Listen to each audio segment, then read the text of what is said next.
This is Larry. He's the kind of person who sets 3 alarms every night with real, genuine conviction, and then sleeps through all 3 like they personally offended him. Larry has never seen a sunrise on purpose. Larry believes, deep in his soul, that mornings are something that happen to other people. And yet, somehow, Larry decided that this was the week he would become a 5 a.m. person. Nobody made him do this. There was no deadline, no emergency, no life crisis forcing his hand. Larry just watched one video of someone describing their peaceful, sunlit, impossibly productive morning routine, felt a brief and irrational surge of ambition, and thought, I could do that. This is, historically, how all of Larry's worst decisions have started. Let's follow what actually happened, because it is not what Larry expected, and it's not what most videos about this topic tell you either. Night 1. Larry sets his alarm for 5 a.m. with the seriousness of someone defusing a bomb. He goes to bed at 11, which he considers early, though it is not early, and lies awake for 45 minutes thinking about whether he remembered to charge his phone. At 5 a.m., the alarm goes off. Larry experiences what can only be described as a full-body betrayal. He turns it off, tells himself, just 5 more minutes, and wakes up at 8:40, late for absolutely nothing, but somehow deeply ashamed anyway. Here's the part nobody explains properly, and it's the reason Larry's first attempt was doomed before it started. Waking up early doesn't actually begin in the morning. It begins the night before, and specifically, it begins with something called your circadian rhythm, which is your body's internal clock, regulating when you feel sleepy and when you feel alert based on light exposure, habit, and consistency. Larry tried to change his wake-up time by 5 hours overnight, without changing anything else about his schedule. That's not waking up early. That's just being sleep-deprived on purpose. Night 2, Larry does something slightly smarter, mostly by accident. He forgets to charge his phone properly, so it dies at 10 p.m, and he ends up going to bed without scrolling through anything. He falls asleep faster than he has in weeks. He does not connect these 2 facts until much later. At 5 a.m, the alarm goes off again. This time, Larry actually gets up, mostly out of spite, sits on the edge of his bed for a solid 90 seconds in complete darkness, and immediately regrets every decision that led him here. He shuffles to the kitchen, drinks a glass of water, because he vaguely remembers that being important, and then stands in his kitchen at 5:04 a.m, with absolutely no idea what to do with the rest of his life. This is the part where most videos would cut to Larry doing yoga, journaling, and reading a book by soft morning light. That is not what happened. What happened is Larry sat on his couch, phone in hand out of pure instinct, and stared at the ceiling for 11 minutes because his brain had not yet loaded any additional software for this time slot. Eventually, Larry did something almost by accident that turned out to matter. He opened his curtains. Just opened them, let the grey pre-dawn light into the room, and sat there. And here's the thing that's actually happening biologically when Larry does this.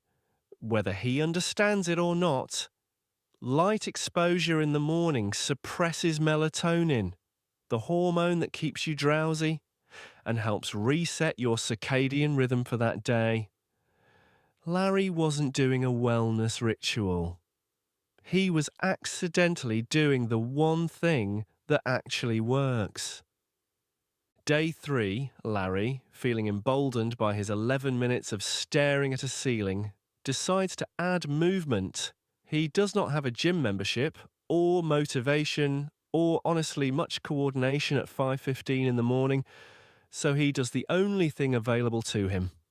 10 push-ups, done badly, followed by standing in his living room breathing heavily, like he just ran a marathon instead of doing 10 push-ups. This is, medically speaking, still movement. And movement at this hour does something specific. It raises your heart rate slightly, which helps clear the grogginess that's sometimes called sleep inertia. That thick, foggy feeling right after waking. Larry did not know this. Larry just wanted to feel like he'd accomplished something before the sun was fully up. By day 4, something had shifted.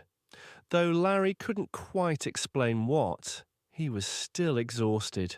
He was still, if we're being honest, deeply unhappy about the entire concept of 5 a.m.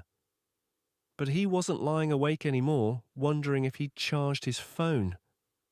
He'd started, without deciding to, going to bed at the same time each night, because his body had started expecting it.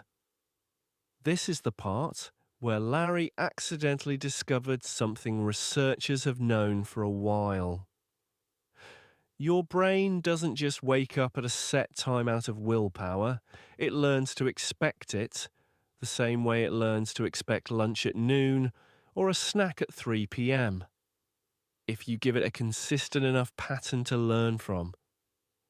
Day 5 is where things fell apart, briefly and dramatically. Larry stayed up late the night before because a friend was in town, told himself he'd just skip tomorrow's early wake-up just this once, and woke up at 9 feeling like he'd failed some kind of secret test. This is the point in almost every routine video where the narrator either lies and says they never struggled, or gives up entirely and never mentions it again. Larry did neither. He just woke up the next day and tried again at 5, slightly annoyed at himself, but not particularly surprised. Because here's the actual, unglamorous truth about building any new routine. The failures are not evidence that it's not working. They're just part of what building a new pattern looks like, and the only real mistake is treating one missed morning as proof that the whole thing is pointless. By the end of 2 weeks, Larry had not transformed into a serene, sunlit productivity machine. He still hated the alarm going off. He still occasionally slept through it and woke up furious at a version of himself from the night before.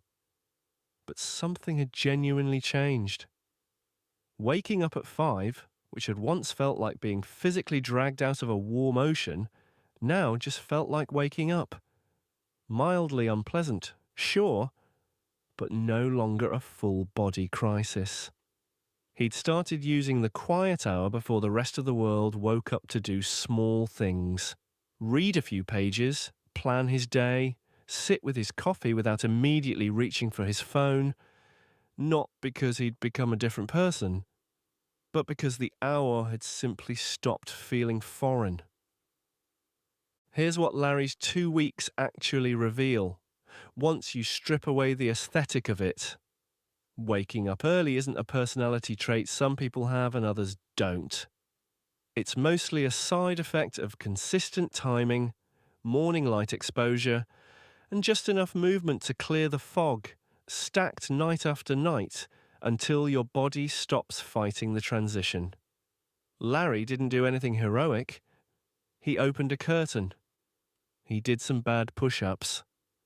He went to bed at roughly the same time most nights, mostly by accident at first, and then on purpose once he noticed it was working.